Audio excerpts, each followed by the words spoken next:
Good afternoon, ladies and gentlemen. Thank you so much for being here, for joining in today's special symposium on sustainability and climate change. This special symposium is so honored to invite three distinguished speakers: Professor Toshihiko Takemura, Professor Zhengping Chen, and Professor James Allen, exploring a wide range of topics related to aerosol, from field monitoring to model simulation, to discuss the effect of the physical chemical property and transportation of aerosol. As we all know, the impact of the climate change and global warming effect on environmental ecosystem has increasingly been significant. Air pollution emitted from a variety of sources is of the great concern for the scientific community and the public over the world, due to the significant impact on climate and public health. It is really essential and urgent to in-depth understand the impact of the physical chemical property and the impact of the source of the aerosol on atmospheric environment, underpinning the sustainability development of the environment in response to climate change. In here, I would like to thank all the speakers for sharing their research results. I would like to also take the opportunity to thank our three moderators, Professor Si Junrong and Professor Takegawa, and Professor Dean for your kind help in chairing the talks in the symposium.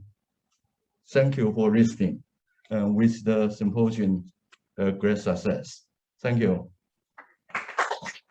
So next, may I hand over my microphone to Dr. Long. Are you on the line?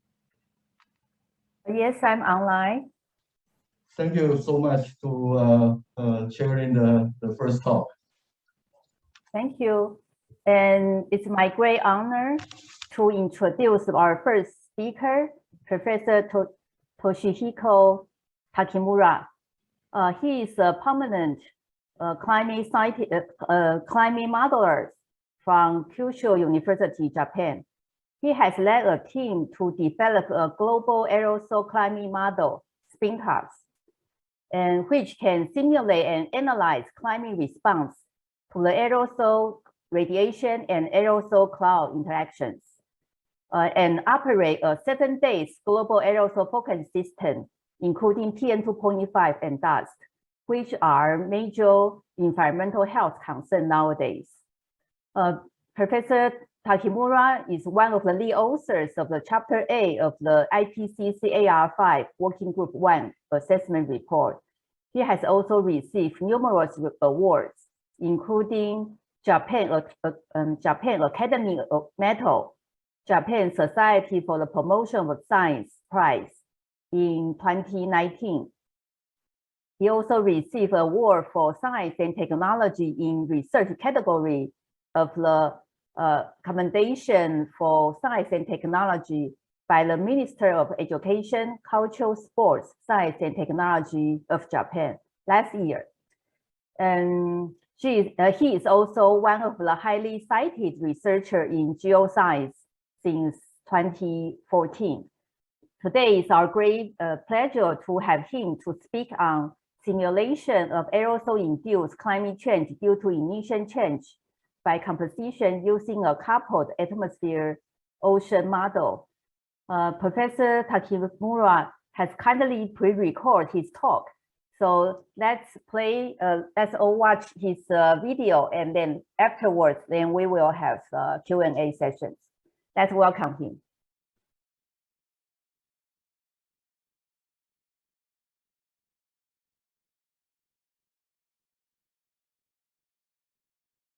Inviting me to participate in the Asian Aerosol Conference 2022 Special Symposium. I'm Toshi Takemura, Kyushu University, Japan. I have developed a global aerosol climate model, Sprinters, by myself to be incorporated into a couple atmosphere-ocean model that simulate aerosol transport processes and aerosol impacts on climate. In my talk today, I will give an overview of this global aerosol model and present recent research using this model.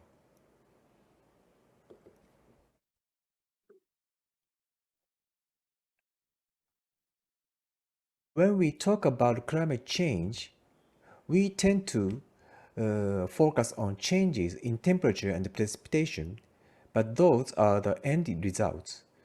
The basis for considering the issue of climate change is the energy balance as well as various physical phenomena. The Earth tries to maintain its balance by receiving energy from the sun and emitting infrared energy. As you know, aerosols change their energy balance mainly by scattering and absorbing solar radiation. The mechanism is categorized by the aerosol radiation interactions and aerosol cloud interactions. The aerosol radiation interaction is a change in energy budget by scattering and absorbing solar radiation by aerosol particles. The transparent and white particles scatter the solar radiation. On the other hand, dark aerosol particles, such as black carbon, absorb the solar radiation as well as scatter it. This absorption additionally changes the atmospheric stability and saturated water vapor pressure. In terms of microphysical aerosol cloud interactions, the size of cloud droplet is getting smaller with increasing aerosol particles that result in the enhancement of scattering solar radiation by clouds. And then the smaller cloud droplets are also thought to change the cloud lifetime and then bring about changes in precipitation. Recent studies have indicated that how cloud lifetime and precipitation varies by region, season, and cloud type. Additionally, hydrophobic aerosol particles act as ice nuclei, which freeze supercooled cloud droplets.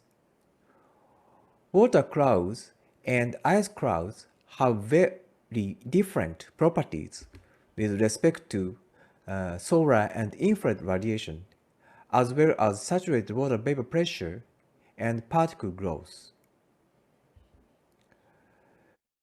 There are also some other climate change mechanisms by aerosols. For example, reducing reflectance due to dirt and melting snow and ice by deposition of dark aerosols such as black carbon.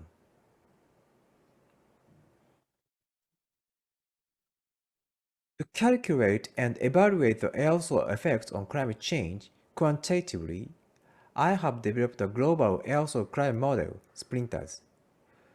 This model is incorporated into a Japanese climate model, Miroku, and an Earth system model, Miroku ESM. Sprinters calculate aerosol transport processes of emission, advection, convection, diffusion, sulfur chemistry, wet deposition, and dry deposition for main tropospheric aerosols of sulfate, organics, black carbon, soil dust, and sea salt, as well as their precursor gases.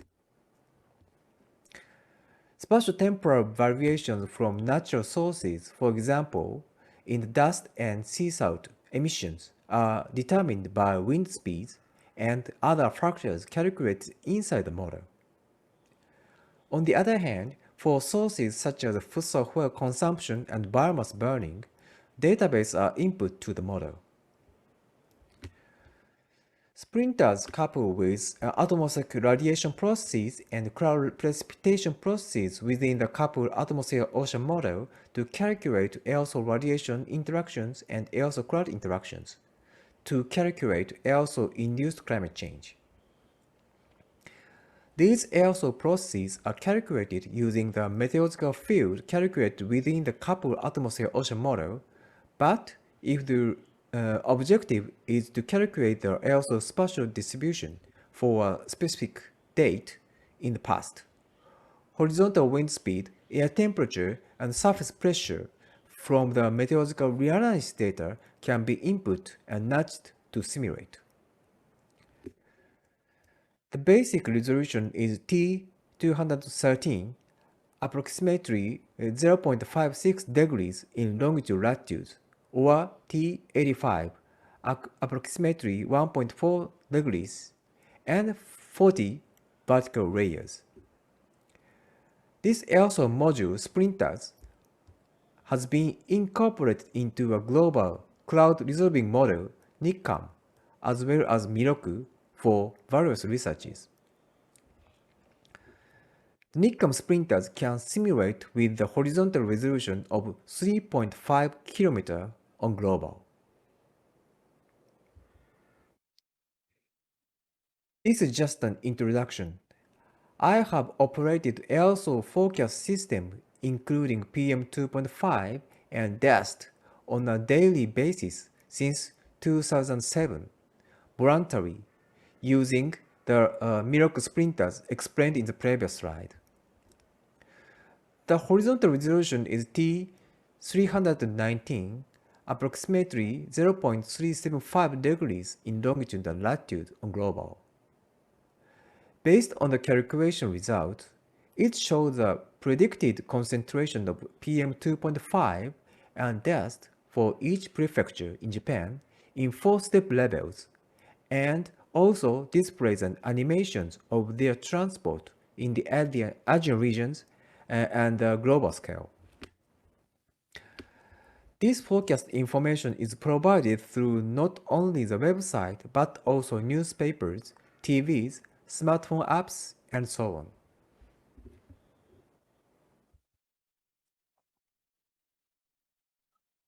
This movie is an example of simulated results of global aerosol transport by the Sprinters model, expressed as aerosol optical thickness. If you are interested, you can watch it on YouTube. You can see that spatio-temporal variability of aerosol concentration is large and aerosol lifetime is short. Aerosol emitted from East Asia are represented as being transported to the northern Pacific Ocean, where they have been dependent on the synoptic scale, high and low pressure. And a similar phenomena is seen in the transport from the east coast of North America to the northern Atlantic Ocean. Dust is also represented as being transported from the inland Asia with occasional emissions. And dust is predominantly generated from the Sahara and the Middle East.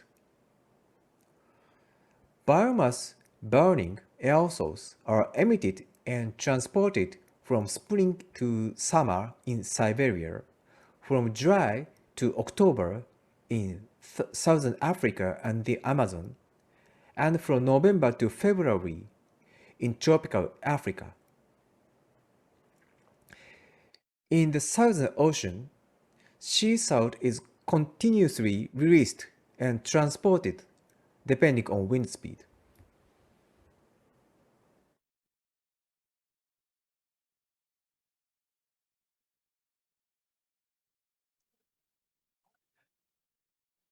This is a latest evaluation of radiative forcing due to each climate forcing agent by human activities in the IPCC 6th Assessment Report.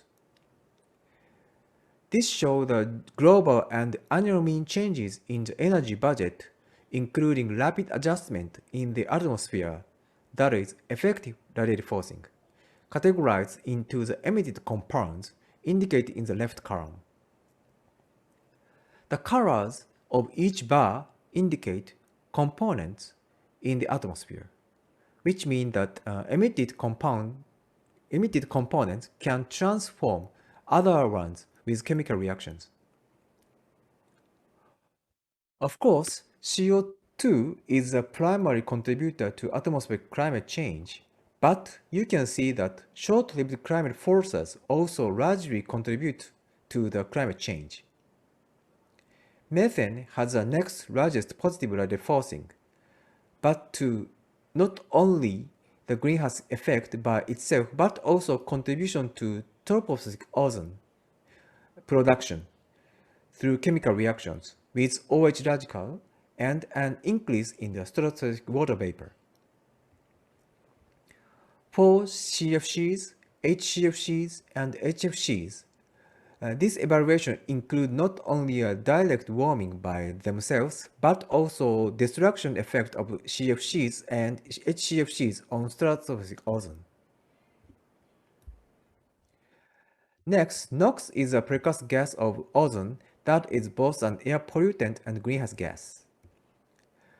But it is complicated that increase in NOx results in a reduction of methane due to an increase in OH radical, which results in atmospheric cooling.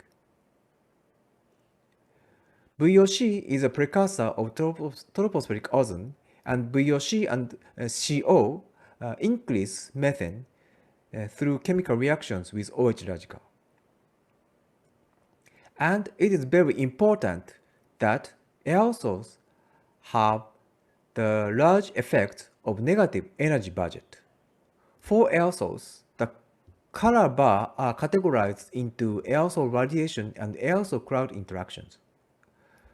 Sulfate aerosols from chemical reactions of SO2 is a primary contributor of negative radiative forcing. We have to understand that emission reduction of SO2 is essential for mitigating air pollution, but PM2.5, but it results in reducing the cooling effect.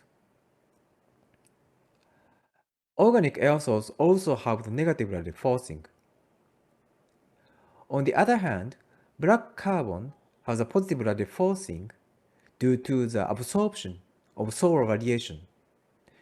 But the estimate of positive radiative forcing is smaller than the IPCC AR5, the former assessment report. Here is a quick check on terminology. Short-lived climate pollutants, SLCPs, usually refer to short-lived substances with positive radiative forcing only, which are defined by Climate and Clean Air Coalition, CCAC, as methane, HFCs, tropospheric ozone, and black carbon only. On the other hand, short-lived climate forces, SLCFs, refer to short-lived substances that cause climate change regardless of their positive or negative radiative forcing. And the IPCC uses the term short-lived climate forces, SLCFs. Short-lived climate pollutants with positive radiative forcing are easy to understand as co-benefits that can mitigate both air pollution and global warming by reducing their emissions. On the other hand, substances with negative radiative forcing, such as sulfate and organic carbon, will improve air pollution if their emissions are reduced, but they will lose their cooling effect, which will accelerate global warming under the condition that CO2 continue to increase. In order to mitigate both climate change and air pollution, it is necessary to reduce emissions, both SLCFs and CO2, simultaneously in integrated manner.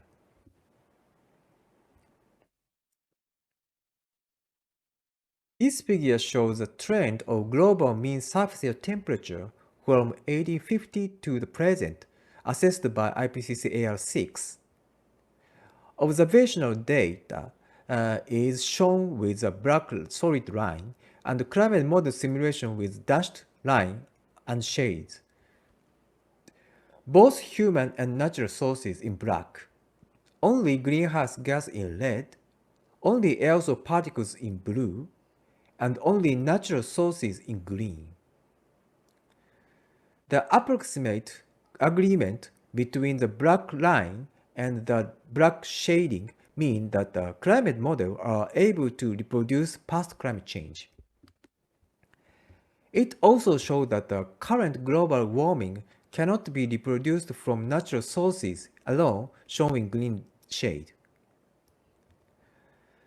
The current global mean temperature increase due to greenhouse gas is estimated to be about 1.6 degrees Celsius, and aerosol particles are estimated to have lowered the temperature by about 0.4 degrees Celsius, resulting in an increase of 1.2 degrees Celsius.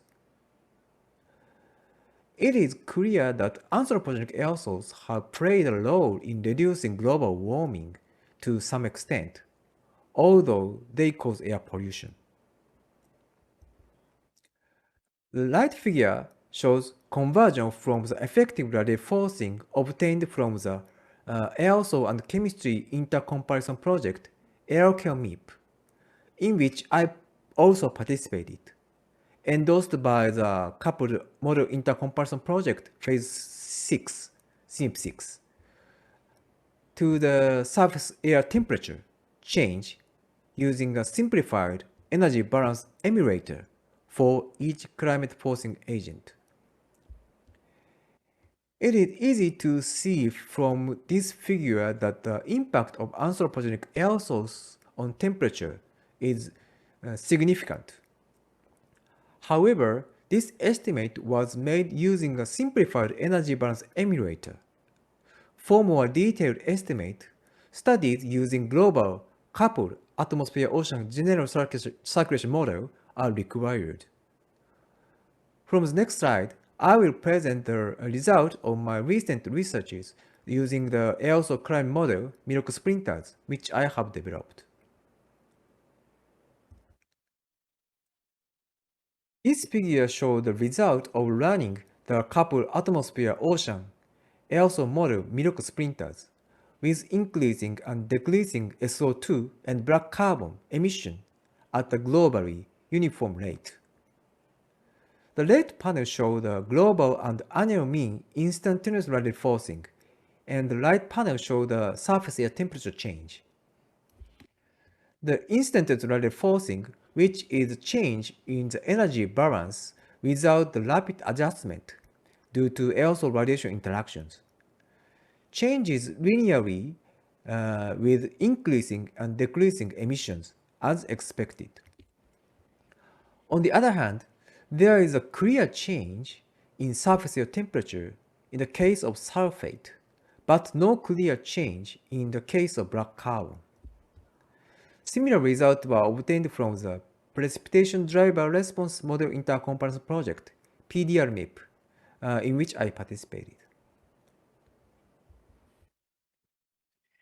In this 2019 paper, I showed the climate sensitivity parameters for sulfate and black carbon are much different. The left panel shows the surface air temperature change per instantaneous radiative forcing, which is a standard climate sensitivity parameter. Many past studies have estimated temperature change by assuming that the climate sensitivity parameters are not dependent on composition. For example, in the famous figure showing the effectiveness of black carbon and methane emission reduction in the UNEP WMO report in 2011, estimated temperature change projection assuming a climate sensitive parameter for greenhouse gases. Therefore, the temperature change estimates in this well-known figure are likely overestimates. The surface air temperature change with the effective radiative forcing in the right panel shows a smaller discrepancy between sulfate and black carbon, although it still depends on components. The effective radiative forcing includes changes in the radiation budget due to rapid adjustment in the atmosphere, and therefore also includes aerosol cloud interactions.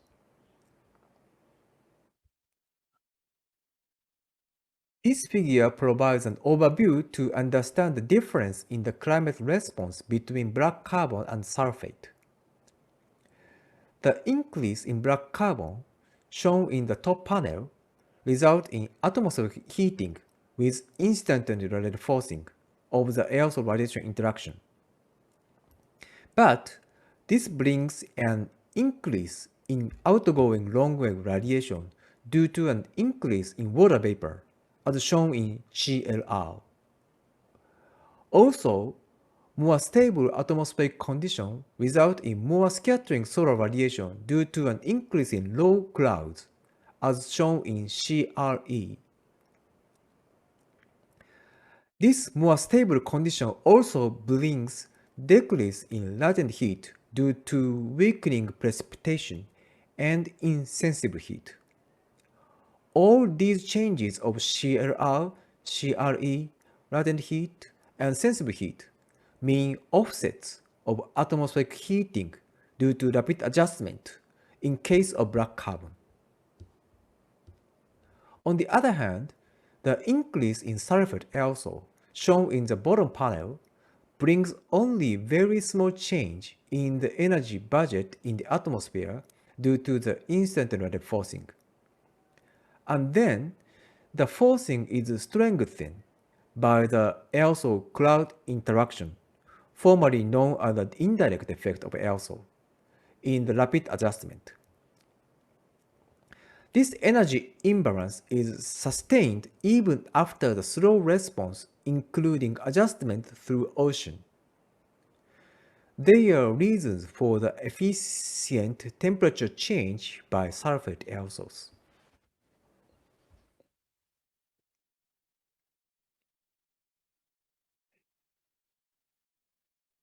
This slide also shows the result from my recent study using a coupled atmosphere-ocean climate model.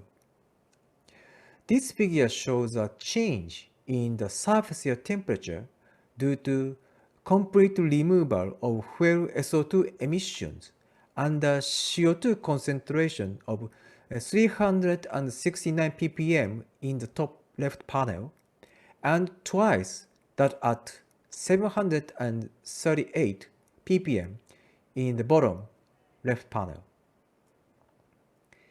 Even with the same amount of reduction in SO2 emissions, the higher CO2 concentration, the greater the temperature increase. This means that the climate sensitivity parameter of aerosols depends on the concentration of greenhouse gases. This result indicates that if SO2 emissions are to be reduced in air pollution control, it is important to keep CO2 concentration as low as possible for mitigating climate change. The simulation showed that the difference in temperature increase due to reducing sulfate aerosol concentration depending on CO2 concentration is significant in the mid and high latitude of the northern hemisphere. As shown in the right graph, the difference exceeds 0.5 degrees Celsius in the high latitude of the northern hemisphere on annual zonal mean average. This study indicated that this difference is caused by the intensities of the water vapor feedback and the snow-ice albedo feedback, depending on CO2 concentration, even with the same amount of SO2 emission reduction. Simple emission reductions of aerosols result in clean air, but contribute to global warming. Therefore, it is essential to consider mitigation, both air pollution and global warming, simultaneously.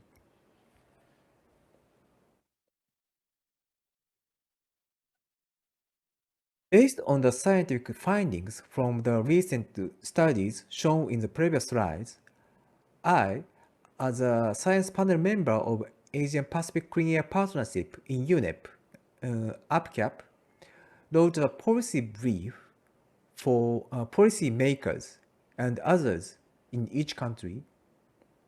You can download it from this barcode.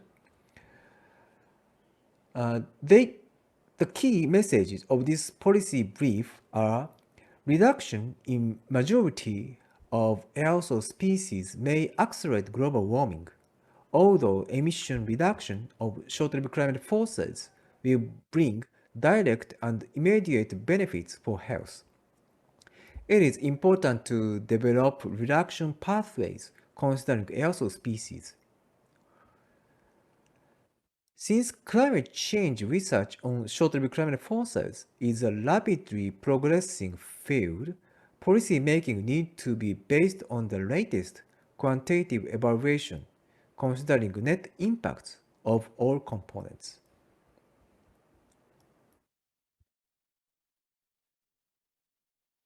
This figure, also shown in the policy brief, indicates the complicated and comprehensive relationship among short-lived climate forces for climate change and impacts on human health and crops.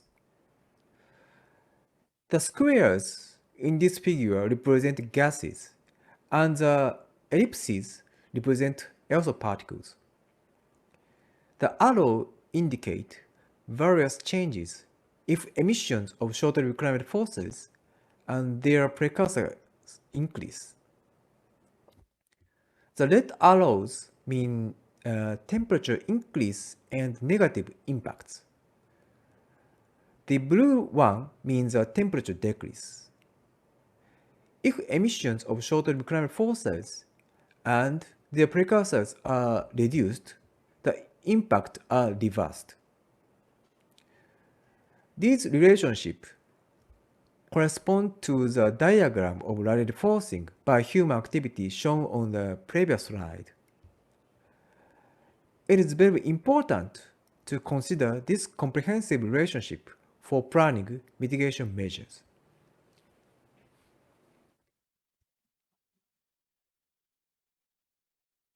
I will now spend the rest of my presentation introducing the two projects that I am currently working on as project leader.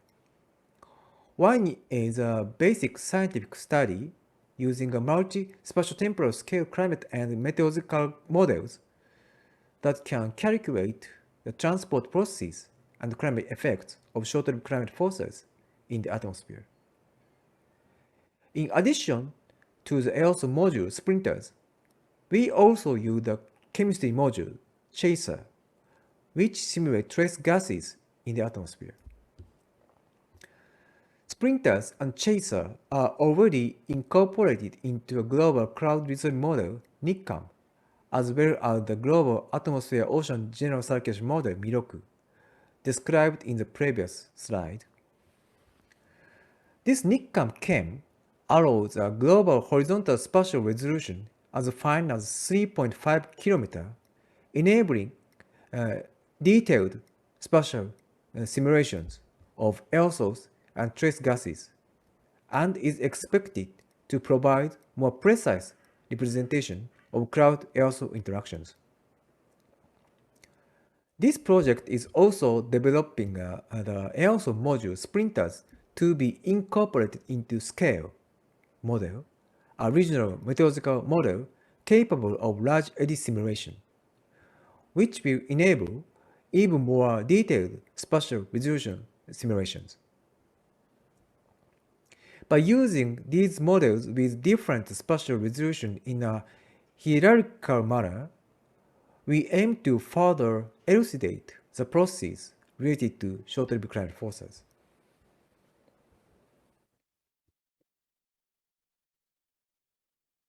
The other is a project S20 project of Ministry of the Environment Japan, which is conducting a comprehensive impact assessment of short-term climate forces, including not only climate change but also impacts on health, agriculture, and the water cycle.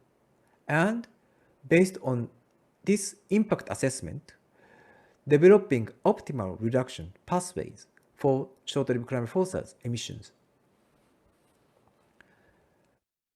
Short-term climate forces are unevenly distributed in the vicinity of emission sources. Therefore, by comprehensively simulating the impacts of emission sources in each region and composition, we aim to create scientific knowledge that can be used more directly to formulate climate change and air quality policies. Tema 1 in this project uses Miroku and Nikam, described on the previous slides, to quantify the climate impacts of short-term climate forces. In Tema 2, we are working on integrating the health impact assessment model, crop yield assessment model, and global surface water cycle model, which have been developed separately. In Tema 3, the research team, which has participated in the development of the RCP and SSP scenarios of IPCC, develops an integrated assessment model that takes into account the current status and prospects of short-term climate forces emissions reduction technologies and so on to create an optimal reduction pathway for short-term climate forces emissions.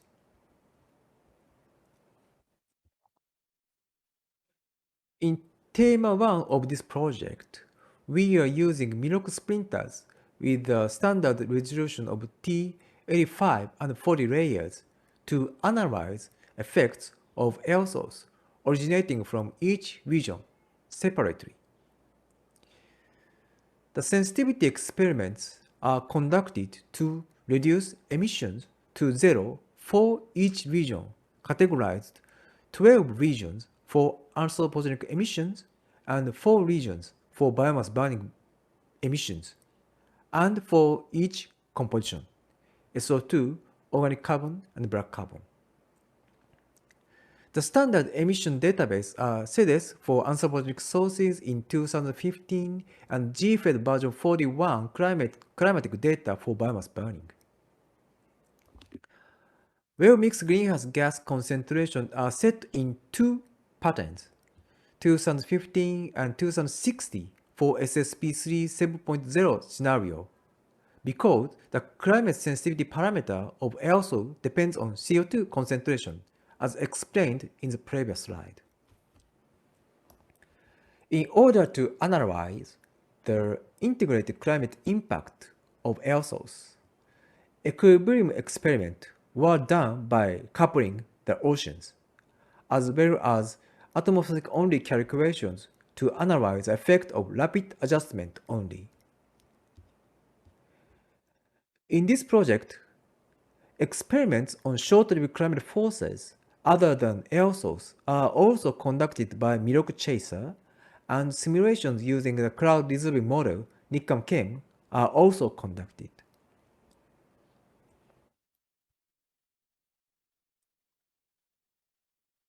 These figures are examples of the result from sensitivity experiments for aerosols. The figures show the result of instantaneous forcing at the top of the atmosphere with each zero emission of SO2, black carbon, and organic matter from anthropogenic sources for global, China, India, all of Asia, and EU, and global biomass burning sources. Instantaneous forcing is large around the emission sources, and the magnitude of the forcing is reasonable.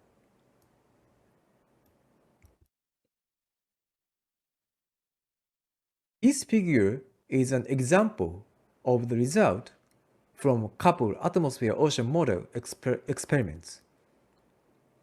The surface temperature change shown on the left side and the precipitation result shown on the right side for the global, Chinese, and Indian anthropogenic sources with zero SO2, black carbon, and organic matter emissions, respectively.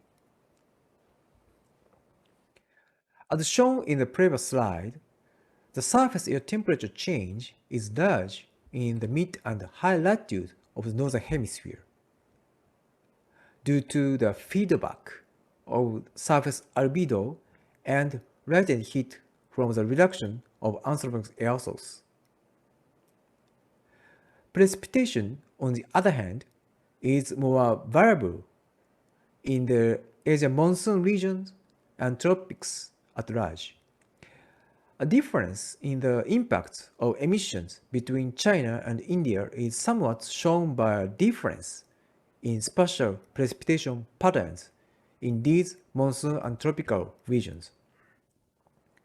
We plan to continue our analysis of these differences in the changes in meteorological fields that depend on the location of the emission sources.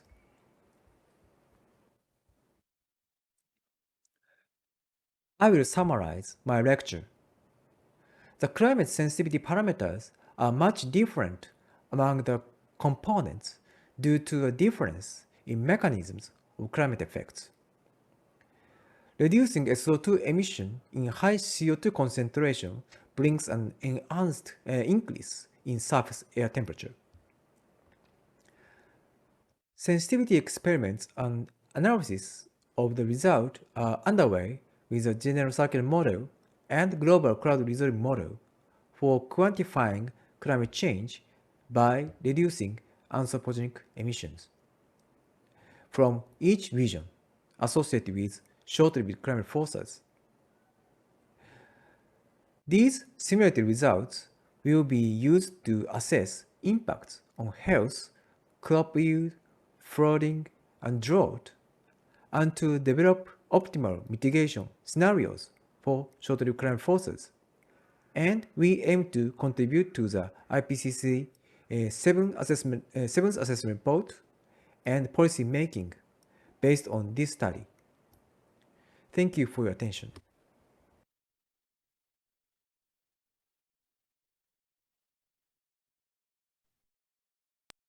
Thank you very much for this really comprehensive introduction of your model and also the result coming out of this model, introducing all the complex climate responses of aerosol cloud interaction and aerosol radiation interaction, many really wonderful results.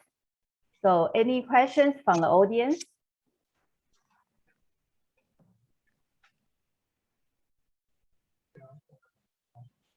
Okay, please. Dachi, please. Okay, thanks for the great talk.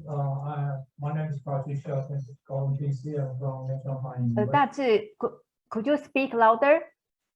Okay, I think that you will be better. How about this? Much better. Much better. Okay. Yes. This is Chi Xiao from National Taiwan University. First, on behalf of, again, AAC 2022, I'm a chair of a technical program. I would like to thank Hashihiko Takemura. If I pronounce your name in the wrong way, I'm pretty sorry about that, but I really appreciate your talk, and I learned a lot from the great talk. So because I don't do that kind of modeling, I do some visibility research. So mostly working on the secondary inorganic aerosol. Of course, I saw you in the end, you talk about SO2. I think that is a great summary, and in short, I would like to know how about the NOx and related to the nitrate. You talk about the NOx is more complex because the methane issue. So I would like to know your comment about reducing the NOx and from the sustainability perspective or like aerosol cloud interaction or climate change, like in that way. And that is my question. Thanks. Okay, thank you very much for your question. Can you hear me? Yeah. Okay. So yes, so the actually of course nitrate aerosols from NOx emission is important to some extent, and IPCC AR6, the latest assessment report, assessed the impact of the nitrate aerosols from human sources. So, but that is actually it is not large impact. It's not large related forcing due to the nitrate aerosols, anaerobic nitrate aerosols. On the other hand, as you know, as you stated, so the NOx emission contribute to the change in the ozone concentration and methane concentration, of course. This is a larger impact to the relative forcing and climate change rather than the nitrate aerosols. So of course, the NOx control is very important, of course, for the climate change impact and as well as the human health.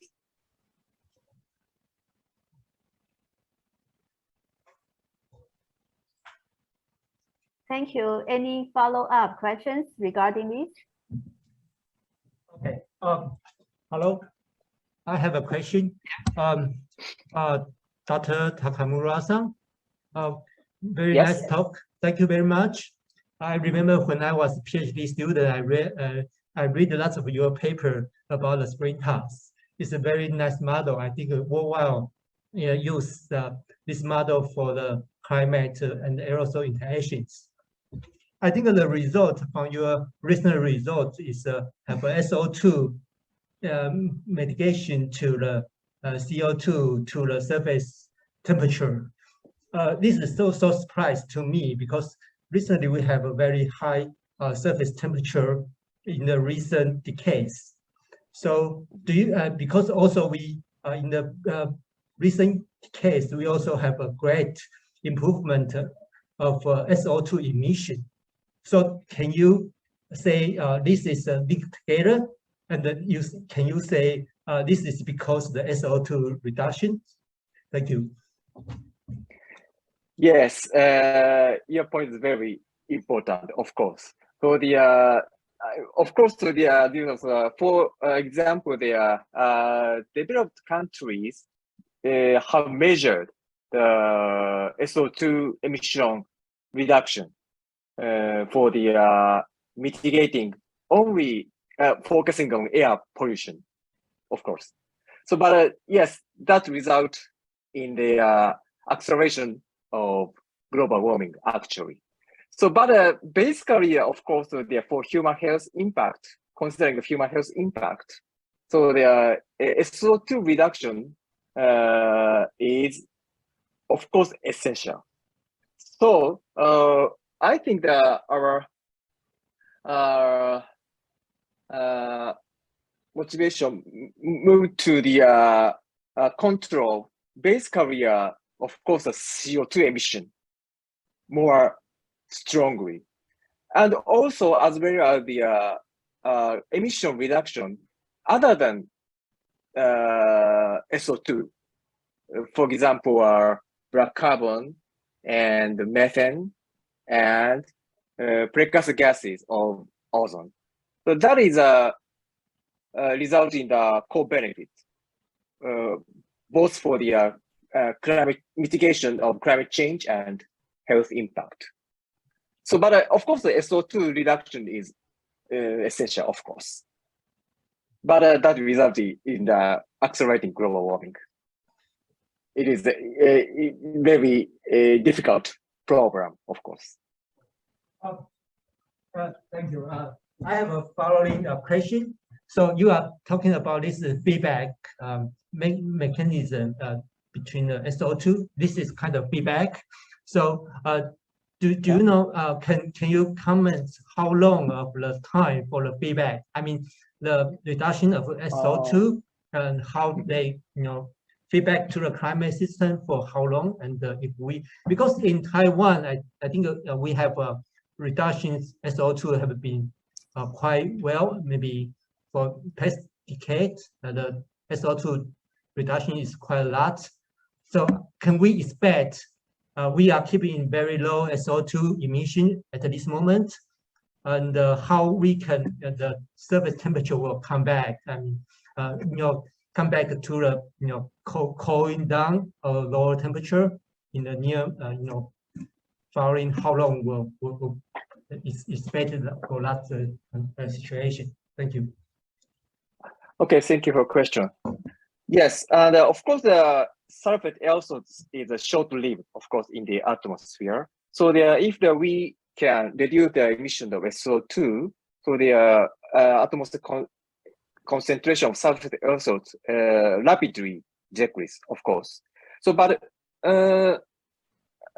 explained in this presentation, so if the SO2 continues to emit into the atmosphere and making a sulfate aerosols, so that sulfate aerosols contribute to the slow response to the atmosphere.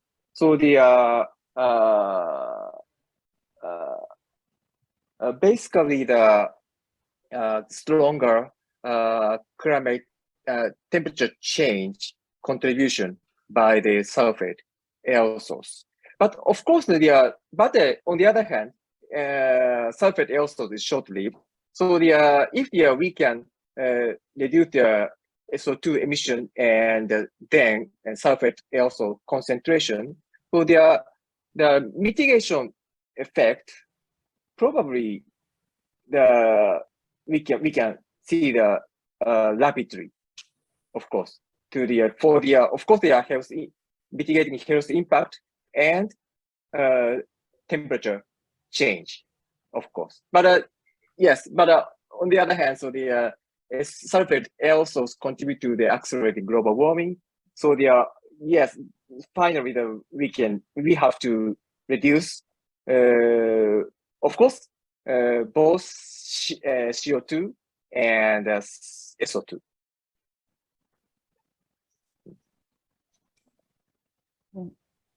Thank you. Any more questions?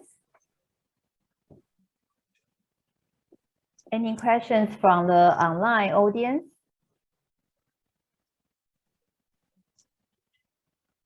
So based on Professor Takemura's response, because SO2 mainly from industrial sources, so that means that government can focus more on, for example, transportation control, and rather than putting priority on, us industry to keep lowering the SO2 emission.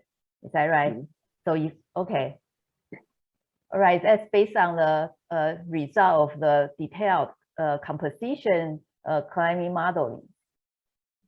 Okay, any questions from the audience and on-site or online?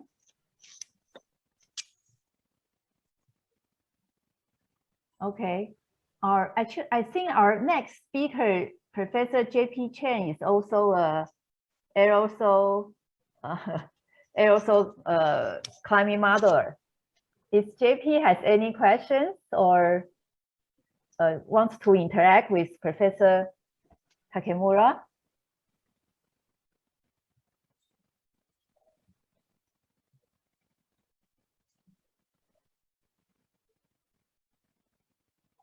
Okay, probably not at this time. Probably he's preparing the presentation next. All right. So if any questions from online audience? Candice, can I ask questions? Sure, Puji, please go on. Thank you very much. Thank you for sharing this presentation. I think it's very good presentation. It's a great talk. So I learned a lot from this one. But my question, I think, again, it's following up with the SO2 reduction and CO2. That's mean that we have to reduce both of them, like SO2 and CO2 at the same time. While, you know, in the developing countries right now, it's also try to reduce a lot of SO2, as I think it's just also previous speakers saying that also we reducing a lot of SO2. It's especially like in Indonesia right now, a lot of industries now have to be strictly reducing SO2, very high reduction because of the regulation that now we have strict regulation on the SO2 emission standard. So then a lot of industry, especially like power plant which use coal, they're doing a lot of emission reduction on SO2. That means that we also encouraging increasing the global warming. How can we catch up with the net zero emission in the future if we are still not balancing the emission between the CO2 and SO2? That's thank you. Yes, you are right. Yes. So therefore, we have to accelerate the reduction of CO2 emission. Yes.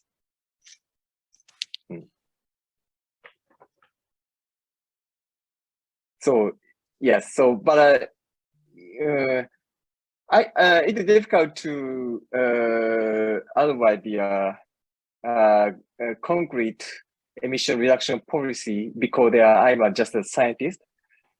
So basically, of course, ideally, actually, so SO2 and sulfate aerosol is short-lived. So ideally, the CO2 emission reduction is first, and then SO2 emission reduction is next, actually. But of course, we have to consider the health impact at first. So the SO2 emission reduction is of course very important. Yes. So at least then CO2 and SO2 emission